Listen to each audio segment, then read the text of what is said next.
Hi guys, welcome back to my channel MCM Telugu vlogs.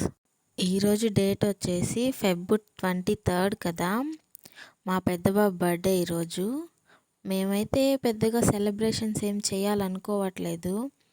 అందుకే mid night 12 o'clockకి చిన్న cake తెచ్చి ఇంట్లోనే కట్ చేసేసాము.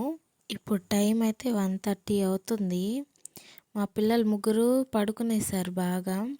వాళ్ళని లేపి కేక్ కట్ చేపించి మళ్ళీ వాళ్ళని పడుకోబెట్టేసరికి 1 అయింది. ఇప్పుడు వీడియోని ఎడిట్ చేసి వాయిస్ ఓవర్ అనేది ఇస్తున్నాను. మామూలుగా అయితే మా చిన్న బాబు అలా నిద్రలో లేపితే భలే ఏడిపిస్తాడు. కానీ కేక్ చూసేసరికి వాడు బాగా ఎంజాయ్ చేశాడు. ఇది మా సింపుల్ సెలబ్రేషన్స్. అందరూ మా బాబుని బ్లెస్ చేయండి కామెంట్ బాక్స్లో. Once again happy birthday Nani. God bless you నాన్న. ప్లీజ్ సబ్స్క్రైబ్ చేసి సపోర్ట్ చేయండి. Bye bye.